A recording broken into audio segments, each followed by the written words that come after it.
Labdien,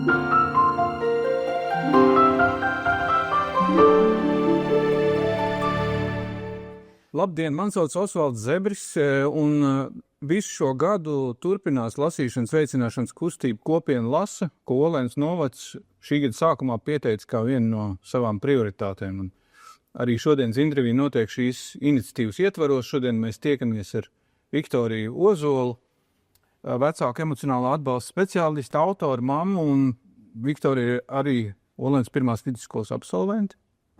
Un patiesībā sakot, mēs jau šeit Olēnas pirmajā vidusskolā tiekamies šajā intervijas sērijā kādu 4. vai 5. reizi. Un tam arī ir savs iemesls, jo Kopiena lasa ir Olēnas pirmās vidusskolas bibliotēkas vadītājs Aijas Jankavas ideja un iniciatīva. Tā kā ir 2 iemesli, ir absolventi, ar kuriem mēs tiekamies, un arī tāpēc, kā Aija šo visu ir iesākusi. Bet, Viktorija, es gribēju sākt ar jautājumu, tavā ģimenē aug 5 bērni, un visi, cik es saprotu, ir lasītāji. Vismaz tā izriet no tavas mājaslapas es pats, kas ir diezgan apmeklēts un tāds iecienīts resurss vecāku vidū. Vai tā ir, vai viņi visi 5 lasa, un kā tu to panāci? Tā ir. Viņi lasa, sveiki, pirmkārt. Viņi lasa ar dažādu, es gribētu teikt, intensitāti. Ir brīži, kad ļoti lasa, un ir periodi, kad man kāds no bērniem pasaka, ka viņam nepatīk lasīt. Tas, kā es panāku, es domāju, pirmkārt, tas, ka mums mājās ir šīs grāmatas, tas, ka viņas ir pieejams, viņas ir brīvi, bērnu augstumā, tas, ka es esmu bieži ar grāmatu, tas, ka mēs lasam priekšā šīs grāmatas, un šī priekšā lasīšana, tas ir jau rituāls.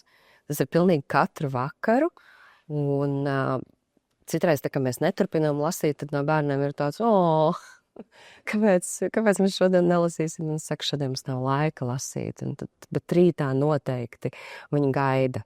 Bet priekšā lasīšana ļoti dažādu vecumu, taču vai visiem vien un to paši? Tev ir 5 sesijas vakarā? Nē, nav 5 sesijas vakarā. Mums ir galvenā lasīšanas sesija mazajiem 3, un mazie 3 man ir 2 7-gadnieki un 9-gadniece. Un savukārt ar lielajiem puišiem ir nedaudz pārtrūkusi tā ikvakara lasīšana, bet nav tā, ka mēs nelasam vispār kopā, kas viņam priekšā vispār nelasītu. Mums, piemēram, ir bijuši posmi, tagad skolotājiem droši vien nepatiks, bet man šķiet, ka tas nemaz nav tik slikti, ka dažreiz ir kāda obligātā literatūra, kas viņiem neiet un nepatīk. Un viņi negrib un nesaprot. Un tad es saku, labi, lasīsim kopā, vai nu kopā, ka vienu nodaļu es un vienu tu, vai arī daram tā, ka es tev priekšā nolasu. Un tad mēs pārunājam, un tad tā grāmata nemaz nav tik briesmīga beigās, un mums ir interesanti pavadīts laiks, un parasti pie šīm sesijām, kad ir ar lielajiem, mums pieslēdzās arī mazie. Un citreiz, jūs lasījāt tālāk, es saku, jā, jo tā ir lielajiem puišiem grāmatu. Es arī gribēju zināt, kas tur ir. Labi, es nākamreiz tev pasaukšu arī, tad, kad mēs sāksim. Un tad beigās sanāk, ka tas, ko lasa lielajiem, beigās ir visi klāt, jo visiem interesē, kas tad tur notika. Bet kāda ir tava pieredze, kādā vecumā ir iedzīgi sākt lasīt priekšā un varbūt ko sākt? Jo vispār tā lasīšana priekšā ir ļoti būtiska tēma, gandrīz, ka cik es esmu tā dzirdējis, un mēs vairākās intervijās jau par to esam runājuši, ka patiesībā sakot galvenais priekšnotiekums, lai vēlāk cilvēks lasīt, sākās tur, lasot priekšā. Kādā vecumā to ir iedzīgi sākt darīt? Es te vienkārši pašķiru atmiņas, un ar pirmo un pirmajiem 2 bērniem tas gāja nedaudz grūtāk, un tas bija jāievieš, un es pastāstīšu, kādā vecumā, un savukārt ar jaunākajiem 3 bērniem. Tur vispār viss izplūda un principā zīdaiņu vecums, tāpēc, ka viņi vienkārši pieslējās klāt, viņi redzēja, ka tas ir kā rituāls, un viņi vienkārši izauga ar to. Līdz ar to varētu teikt, ka kādam tas ir jau no zīdaiņu vecuma, jā, bet ar vecākajiem bērniem tas bija nedaudz savādāk. Es atceros, kā man vecākais puika, es viņam mēģināju 2 gadu vecumā lasīt, un viņam nepatika, ka es lasu.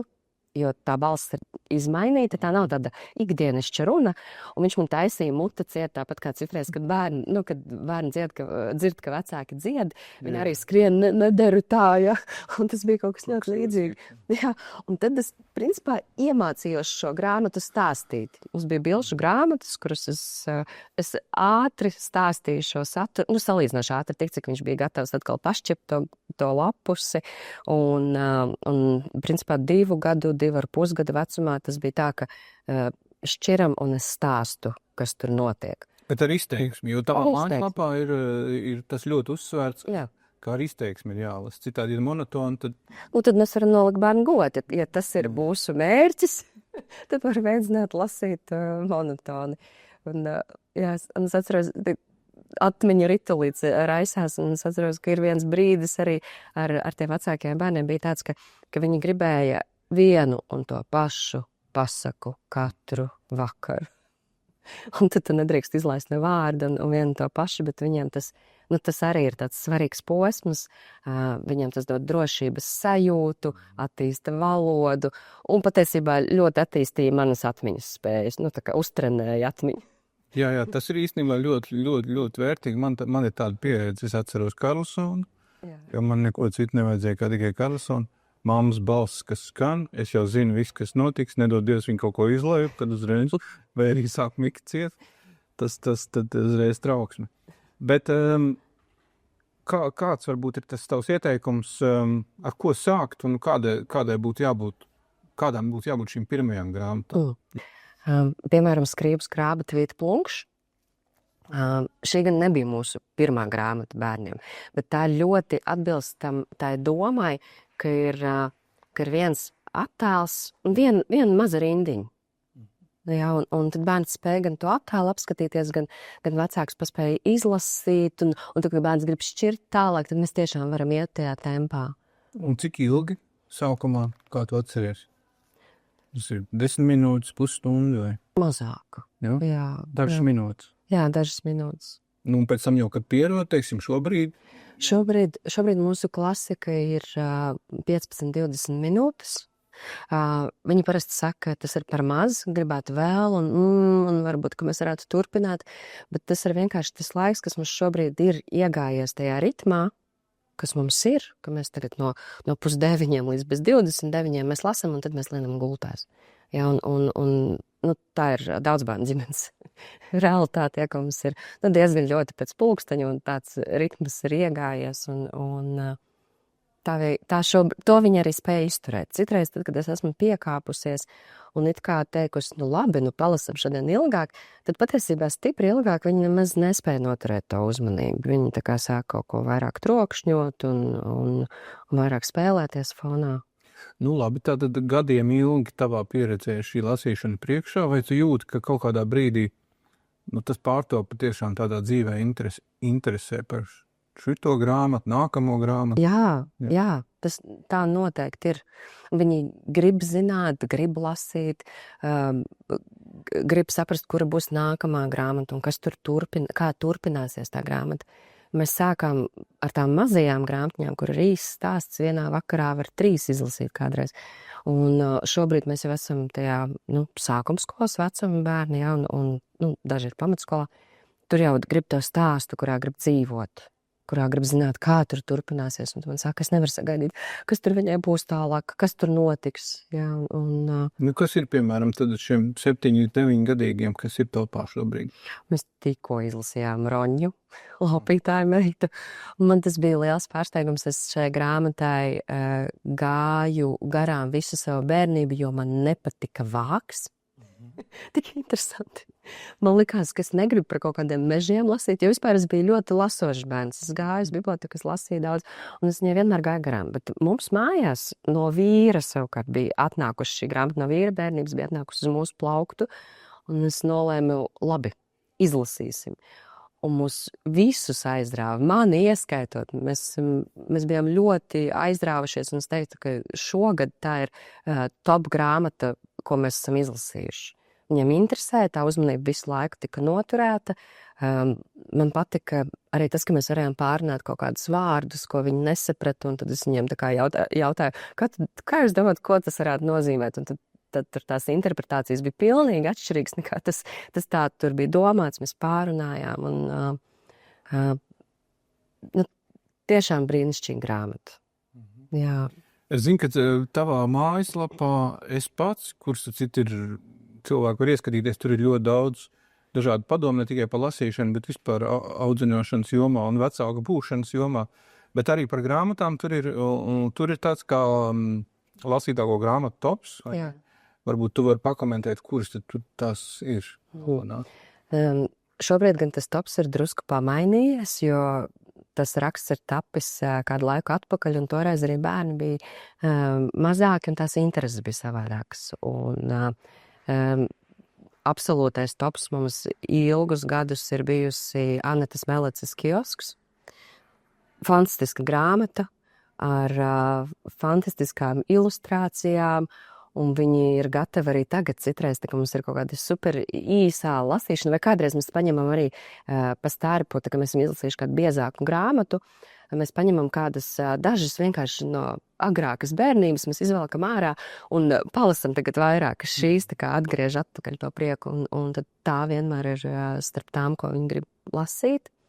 Vienmēr ir diezgan topā arī Minces Ziemassvētku un aizmāršīgā Mince, no tās sērijas grāmatas.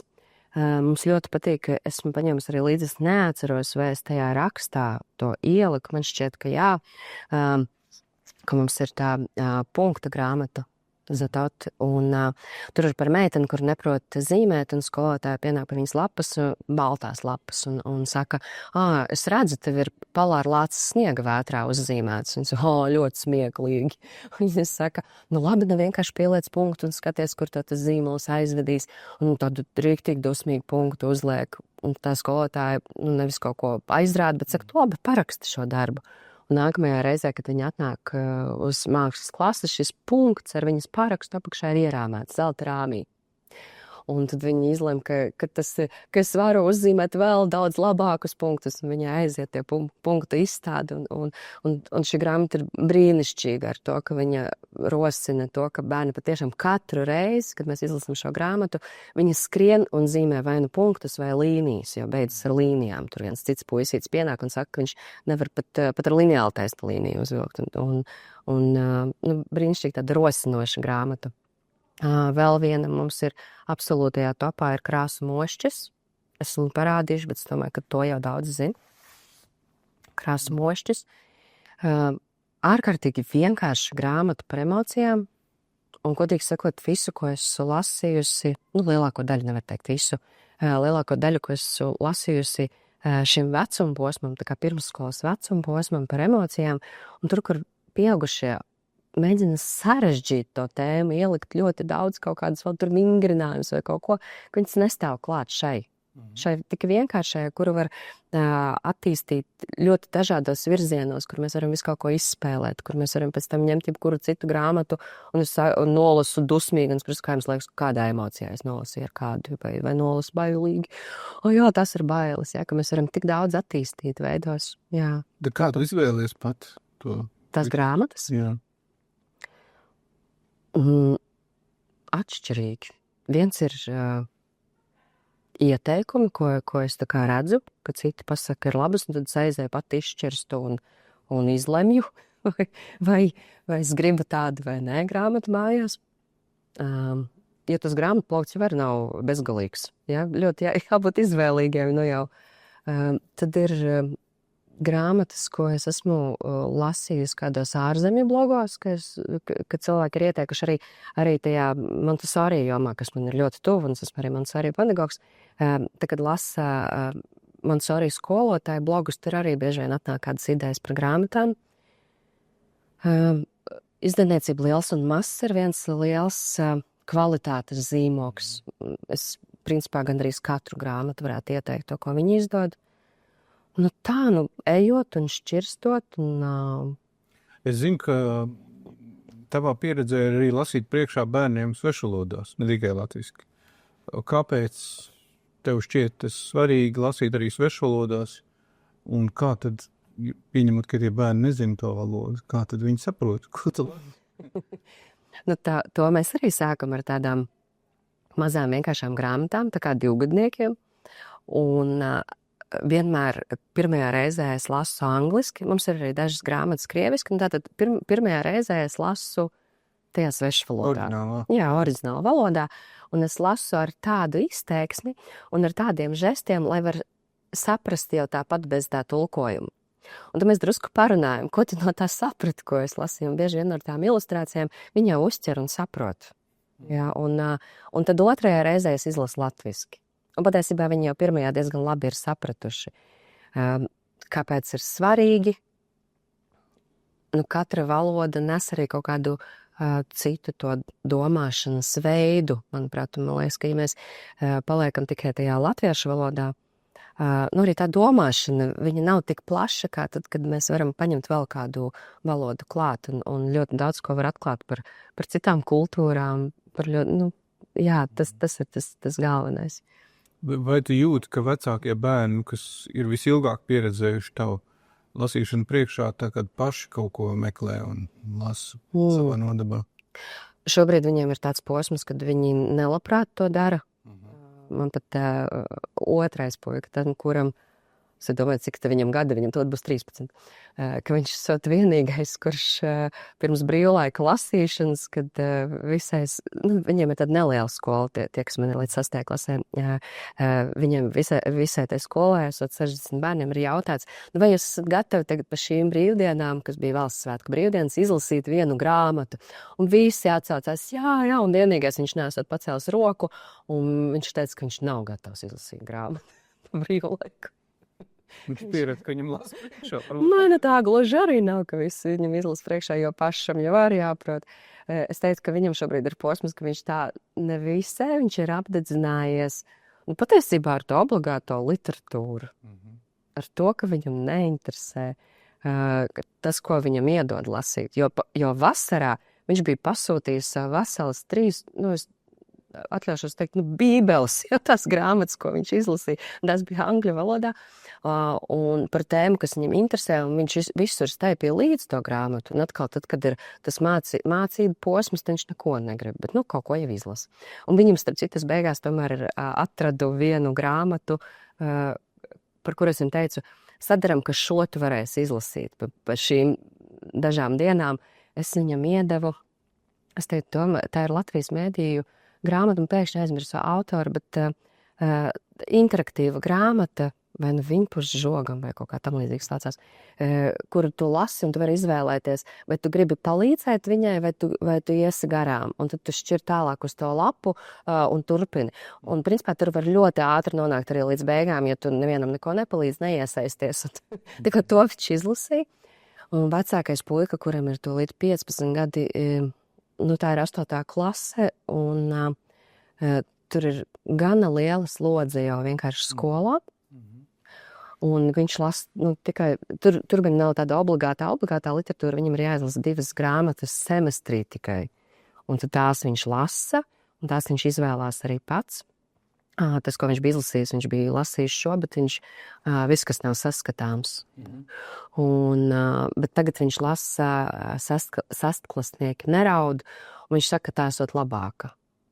Jā, tā esot labāka. Jā, bet klausoties tavu stāstu, var saprast, ka tas ir tāds ļoti liels ieguldījums no vecāka puses un atbildība arī par to, ka šo rutīnu ievieš un viņu uztur dzīvu, nevis tikai kādu nedēļu un pēc tam apnīk, vai ne? Tas tāds mazs darbiņš vakara maiņa sanāk. Jā, vai ko tu ieteiktu varbūt tiem, kas līdz šim to nav darījuši, vai tavuprāt to, es nezinu, teiksim, bērnam ir jau 7 gadi šobrīd vai 8 gadi, un tas līdz šim nav darīts, vai ir jēga vispār to mēģināt ieviest? Es domāju, ka ir jēga noteikti, jā. Un bērniem tieši ap šo vecumu tā kā arī rodas tādi dziļāki jautājumi. Viņi sāk jautāt, kāpēc viņš tā darīja. Jā, viņi sāk interesēties par morāli, un tad viņiem patiešām arī interesē arī dažādas pasakas, kas viņiem pirms tam ir bijušas kaut kā vienkārši tā garām skrienot un kaut ko zināt. Tagad viņi tā kā sāk arī uzdot kaut kāds jautājums par to. Noteikti ir vērts. Es domāju, ka vērts ir arī tāpēc, ka tie bērni sāk atdalīties no vecākiem. Tas, cik viņi pavada kopā tajā, teiksim, 7, 8 gadu vecumā ar vecākiem, ir stipri mazāk nekā pirmsskolā. Viņiem tas vairs nav tik būtiski, ka viņi visu laiku skrien pie vecākiem un tā kā pārbauda to, vai tu mani redzi, vai tu mani mīli, vai esmu svarīgs. Tā saikne viņa mazinās, vai ne? Un man šķiet, ka burvīgi, ja to var uzturēt ar tādu, tiešām 15 minūšu, nelieciet savu kaut kādu tur lielu mērķi, ka mēs tagad sēdēsim un izlasīsim grāmatu, vai var taču uzlikt tādu mazāku mērķi. Tiešām tās minūtes ar timeru var likt vai pa nodaļai lasīt. Bet to laiku vajadzētu atrast tādu, kas ir realistisks. Kurš ir, ko var ielikt tajā ikdienā. Kur ir jau tāda kaut kāda brīvāka vieta, lai tas nebūtu tā, ka vienu vakaru, nezinu, man ir treniņš, tāpēc es nevaru lasīt, un citu vakaru es zinu, ka es būšu tur nogurusi, ka tam ir jābūt tādam realistiskam laikam, kad mēs patiešām varam lasīt. Tas būtu katru dienu tomēr. Jā. Kāpēc tev šķiet vispār tas ir svarīgi cilvēku pieredzināt pie lasīšanas un grāmatas? Ko tas dod? Vārdu krājums, domāšana, kritiskā domāšana, kas šobrīd ir svarīga. Uzmanības noturība. Es nezinu, vai ir vēl kāds labāks veids, kā trenēt uzmanības noturību, jo tur mums ir tīši jāvirza uzmanība, tā kā jāpiespiež sev. Tur ir vajadzīga tā gribas piepūle, ja? Viss, kas ir šobrīd, visi īsie video, tas ir tā ātri pāršķirami, un tas trenē mūsu to nenoturīgo, netīšo uzmanību. Arī emocijas, tā kā emocionālā inteligence, lai es varētu saprast, kā otrs cilvēks jūtas. Un ja es būšu vairāk lasījusi par visdažādākajām pieredzēm, tad es arī varēšu vieglāk izprast citu cilvēku rīcību, kāpēc viņi tā dara, es varēšu iejusties, un tad mēs varam runāt par to kopienu saliedēto, jo kopienu lasa, ja, ka mēs viens otru daudz mēs saprotam. Vēl viens ļoti svarīgs aspekts, kas ir svarīgs personīgi man patīk uzzināt par citām kultūrām, par kurām es citādā veidā nebūtu uzzinājusi. Man nepatīk, piemēram, man garlaiko lasīt vēstures grāmatas, jā, vai vienkārši kaut kādus dzīves stāstus, bet man patīk, ka viņi ir vēsturiski romāni, piemēram, jā, un tad es uzzinu visu kaut ko par to valsti un par to domāšanas veidu. Jā. Kā tev šķiet, kas var palīdzēt, lai tā lasīšana vairāk ienākt mūsu ikdienā? Varbūt runājot tiešām par bērniem pamatā, jo tie būs tie nākotnes lasītāji. Kā panākt, lai viņi lasa? Kas ir galvenie faktori? Mājas biblioteka. Lasīt priekšā. Ļaut viņiem lasīt to, kas viņiem patīk, ir tīpaši sākumā, līdz viņi ir gatavi lasīt arī to, kas varbūt viņiem sagādā lielāku piespiešanos vai grūtības. Tad automatizēt to procesu tik tālu, ka tiešām paskatoties uz vārdu, viņi vairs neburto, neboksterē, ja, un ka tas process ir viegls un līdz ar to var iemīlēt lasīšanu. Jo tas, kas mums ir grūti, un to taču mēs nedarīsim. Un tāpēc es esmu tik ļoti par 7, 8 gadu vecumā par tiem dogmeniem un kaķēnu komiksu klubu un visām tām grāmatām, par kurām skolotājiem mēdz būt šausmās par valodu un par to, kas tur vispār ir rakstīts. Bet bērni jūtās tik gandarīti. Viņiem ir joki, kas viņiem patīk un interesē.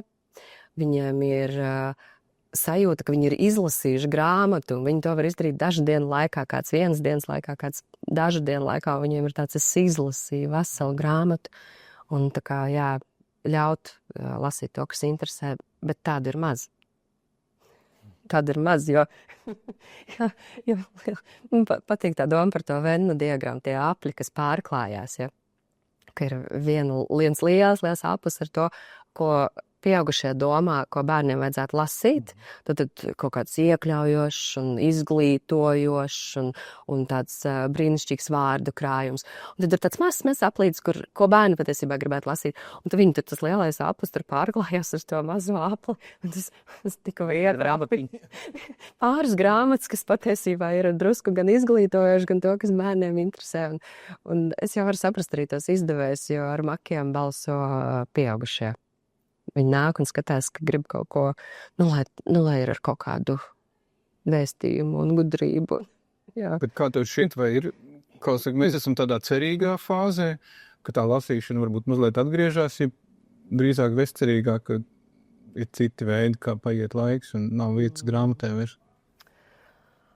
Es domāju, ka mana atbilde nebūs objektīva, jo tas mans burbulis, kurā es dzīvoju, tas ir lasošs burbulis, kas pērk grāmatas, kas lasa grāmatas, kas iet uz bibliotekām, kur bērniem interesē.